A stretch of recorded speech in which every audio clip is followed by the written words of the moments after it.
I Hate the News is the weekly news bulletin from I Hate Politics podcast, a show about a human activity we love to hate. I'm Sunil Dasgupta.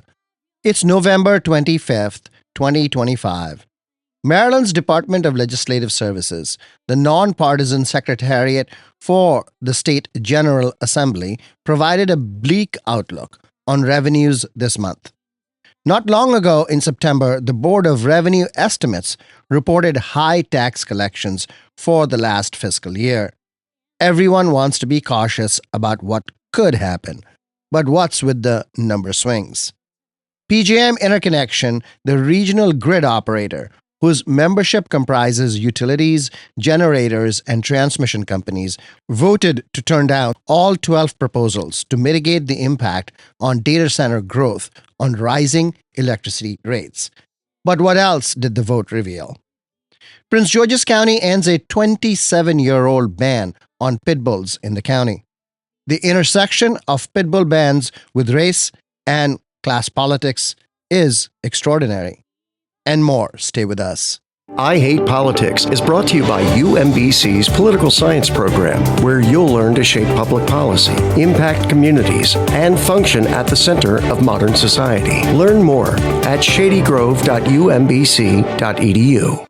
You're still on to me when I'm alone, and then I start to feel it creeping up inside. I told myself that this was the last time. I think I'm losing my mind.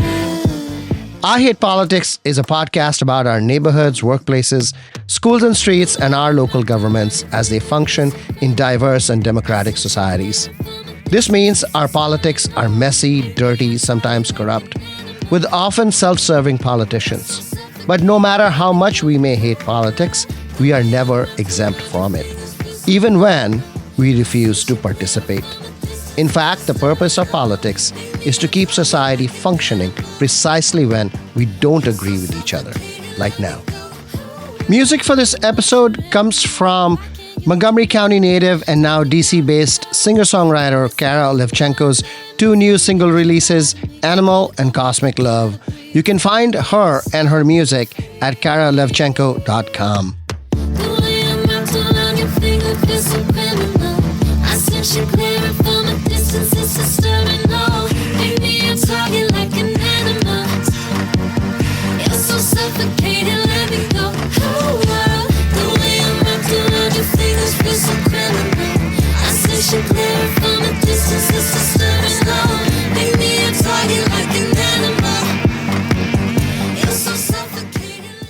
Last Friday, we did an episode featuring, among others, Byron Johns, the longtime chair of Montgomery County NAACP Parents Council and the co-founder of the Black and Brown Coalition for Equity and Educational Excellence.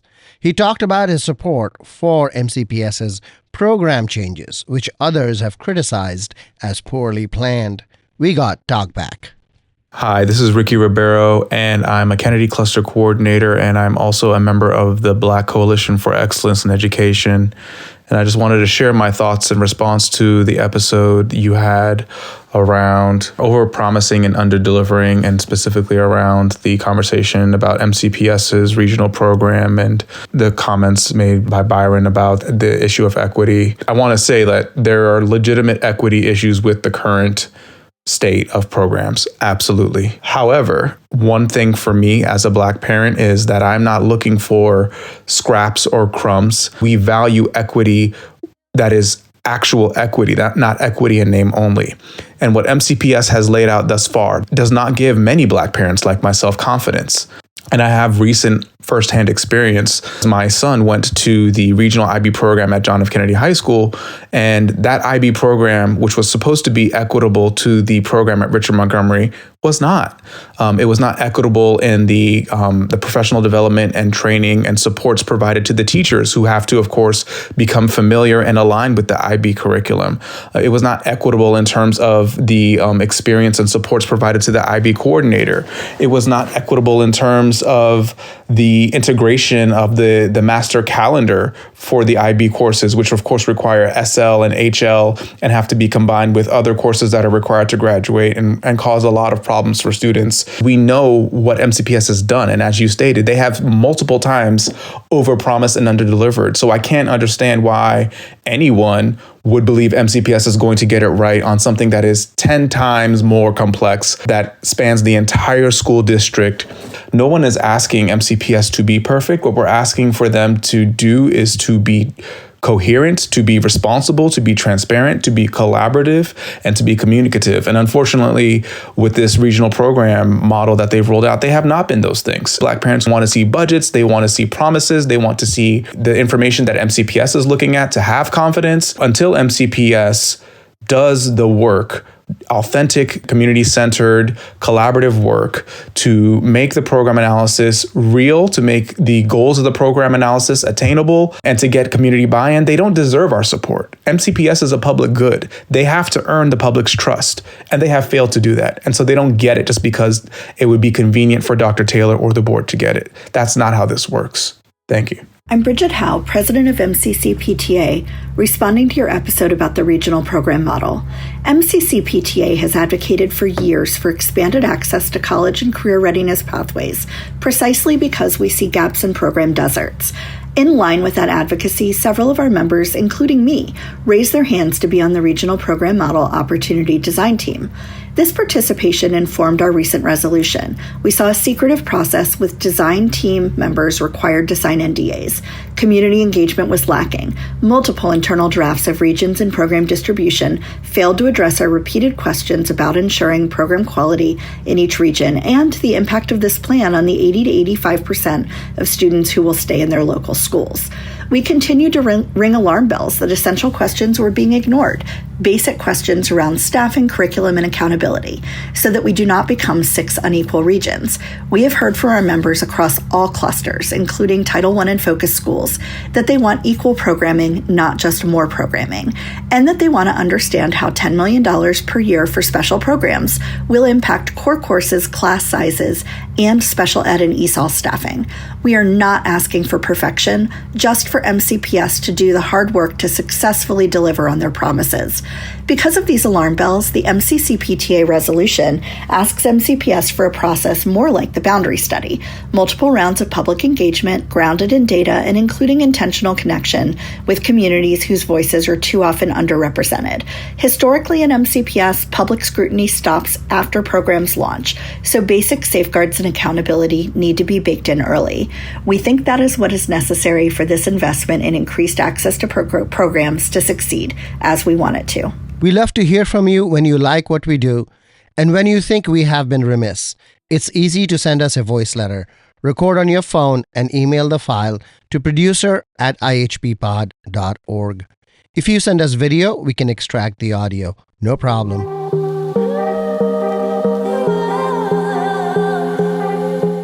The state of Maryland issued new fiscal numbers earlier this month.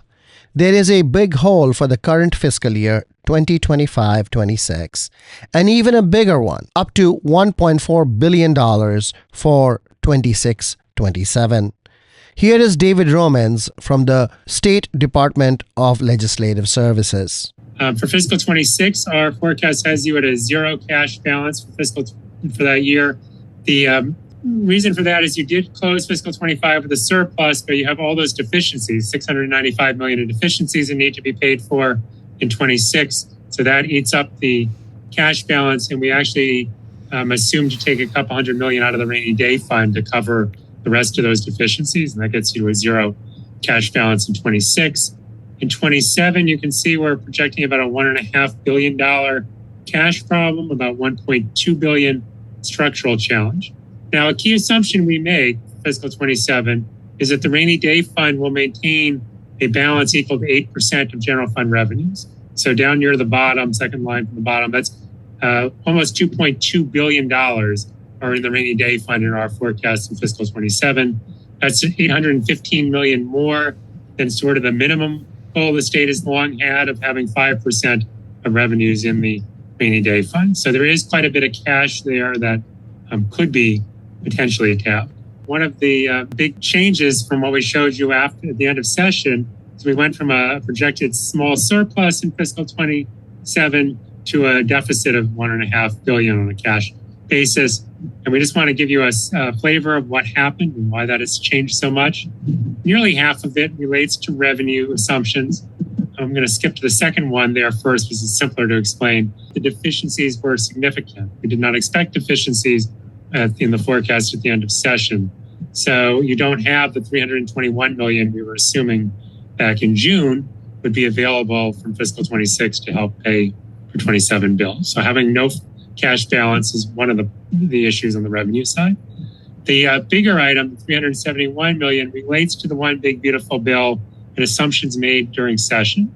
So as Teresa mentioned, the BRE assumed that the Tax Cut and Jobs Act, the Trump first term tax cuts, would sunset, which was what they were supposed to do under federal law. However, Governor Moore, in his budget forecast when he submitted the budget, assumed that they would be extended, kind of as is. And that assumption carried with it an assumption that there would be $300 million of general fund revenues in fiscal 27 and in subsequent years. But not too long ago in September, the Board of Revenue Estimates reported higher than expected tax collections for the last fiscal year ending June 30th, 2025. Robert Rehrman is the director of the Board of Revenue Estimates.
Democratic leaders in the state blamed the Trump administration, and in particular the federal government shutdown, for lowering expectations of revenue.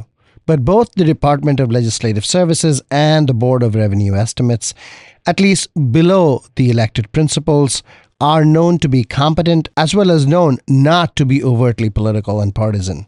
Rehrman says that the biggest contributor to increased tax collection last fiscal year were capital gains, while also cautioning against the volatile nature of the stock market, which has been almost irrationally up all year long and seems to be headed into yet higher territory.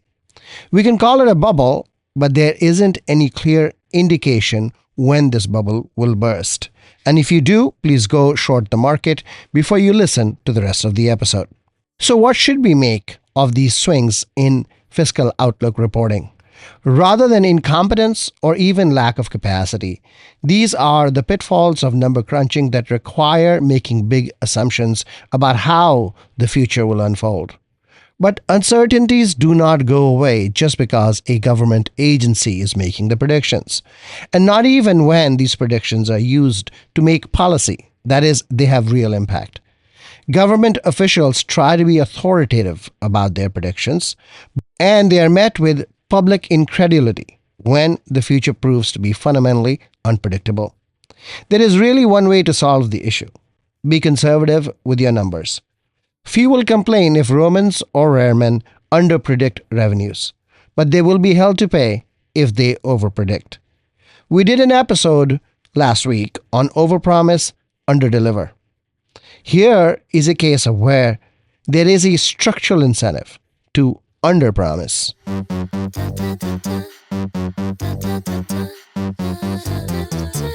Last week, Maryland energy advocate Jamie DeMarco was on the show talking about the regional electricity grid operator, PJM's membership, going to vote on new rules that could shield customers from rate increases driven by growing power demand from data centers.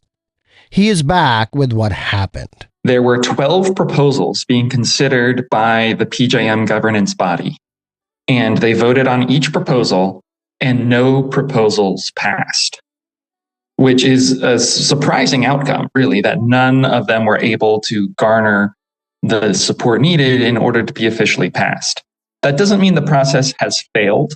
What happens next is the PJM board, which is a much smaller group. The voting members is hundreds of members, but there's only about a dozen board members.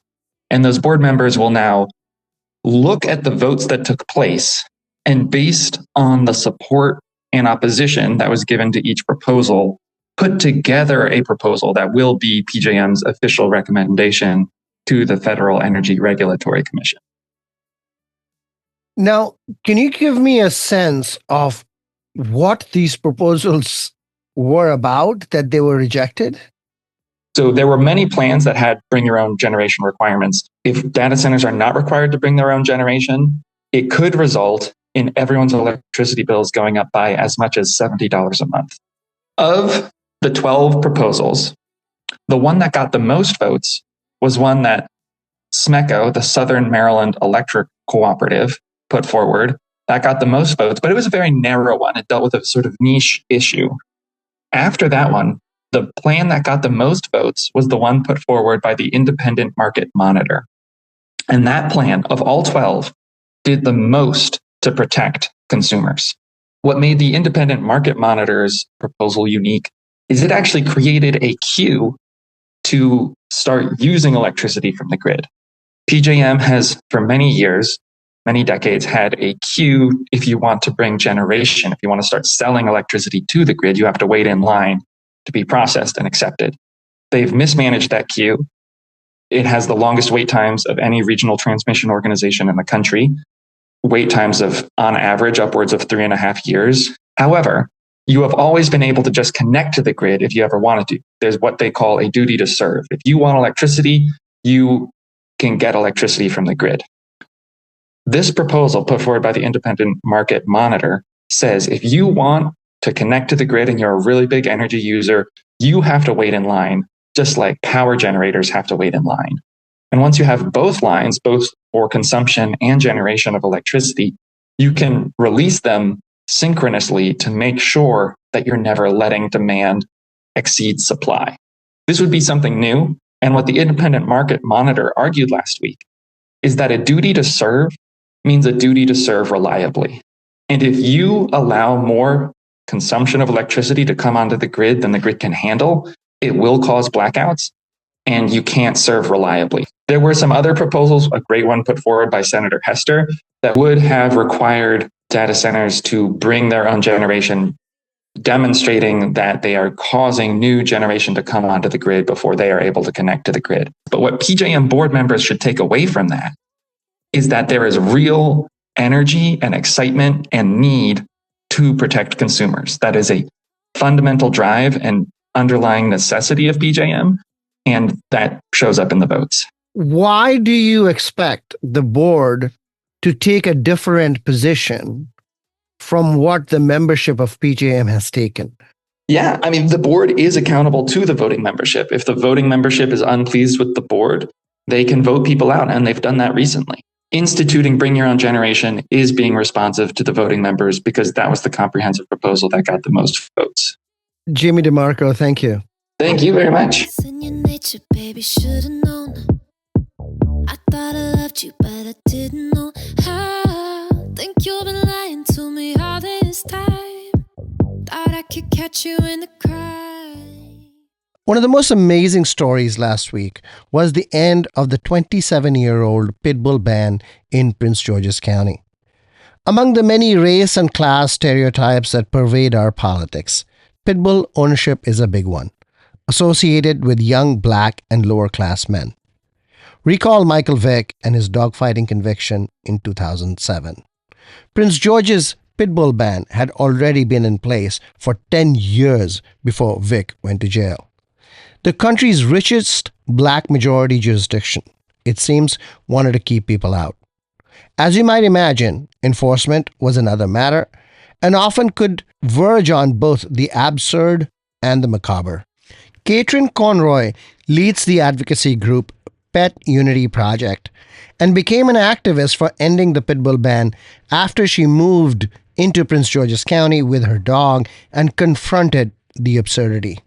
This movement for me is when my husband and I moved into the county. We took our dog to get her registered. Animal control told us, absolutely not. You cannot register that dog. It's a pit bull. You can't live here. And so we had a back and forth. And I said, look, we've spent our life savings. We've put a down payment on a house. We're moving to the county. We have our dog who we love as a family member. What's the option? And they said, well, your option is you give up your life savings in the house or you keep your dog, but you can't have both. I asked for additional evaluators. They had 7 different evaluators come outside of animal control and evaluate my dog. And every single one of them said, absolutely not. That's a pit bull. That creature can't live here. So I read the law and talked to folks who were already advocates in the county. We got our dog DNA tested. She's not a pit bull. So we took the DNA test back. They apologized, wrote her a letter that we had to carry with us every time we took a walk that says she's a bulldog, not a pit bull, and we were allowed to move into the county. And so I formed the Pet Unity Project to work on making things more equitable and fair.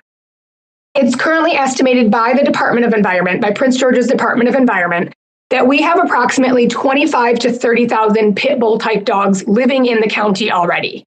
Those dogs are unable to be licensed. They're not able to track them, ensure that they have rabies vaccines, any of the health items that go with it. And while we understand that most owners are really responsible owners, we do know that there's a subset of folks who don't participate. All this law has been doing for us for the past 30 years is preventing dogs that go into the shelter that someone in the shelter looks at and says, that's a pit bull.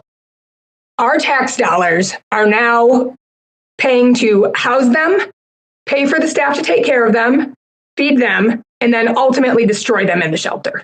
So it's just all we are doing with this pit bull ban is euthanizing adoptable house pets. How many dogs were they euthanizing this way? In the beginning, it was exceptionally high. In the very beginning, when the ban was first implemented, it is my understanding that it was the dogs who came in and were deemed pit bull were put in a room. There had minimal human interaction. They weren't allowed to be walked. They were kept for the hold period and then immediately euthanized. So thousands in the first years. And for decades, nothing changed. Shelter volunteers and shelter staff were emotionally destroyed by what they were seeing, who finally started pushing for movement. And it wasn't until recently, the late 20 teens, that these dogs were allowed to be interacted with and then walked by shelter volunteers, moved onto floors where they could be adopted. And then in 2022, rescues, I think it was a little prior than that, rescues have been able to pull them from the county and adopt them out of county. And in 2022, citizens from other counties were able to come in and adopt these dogs themselves. My understanding of this designation called PitBull, I cannot imagine how there's an objective approach to determining who goes and who stays. Correct. So there isn't. And there was a story and testimony on Tuesday in the hearing that a former animal placement officer gave where when she worked in the shelter, she had a dog that was deemed to be an adoptable dog. It was adopted out into the county. A couple years later, it escaped through the things that dogs do. It escaped and came back in as a stray temporarily. And the shelter director at that time said, no, this is a pit bull. It can't go back to the county. It needs to be euthanized. And she said, but it has a microchip. I pulled its record. When this dog was adopted from us, it was not a pit bull. And he said, well, who did that? And she said, you did. Prince George's County was the last major metropolitan area. It was the largest, longest standing pit bull ban in the United States. Do you have any history on why Prince George's went down this path? Pit bull ownership is associated with Black families. And Prince George's County is the largest, most wealthiest Black county in the United States. The documentation and legislation from that time indicate that the ban was put in place after a pit bull type dog attacked a child. A former county executive told us that while that was the forward facing statement, that was the excuse they used to put it in place, it was actually put in place to, quote, keep DC crime out of Prince George's County. To me, I interpreted that as we want to keep young, probably Black men who own these dogs are viewed to be criminals. We want to keep them out of our county. Katrin Conroy, thank you and good luck. Thank you.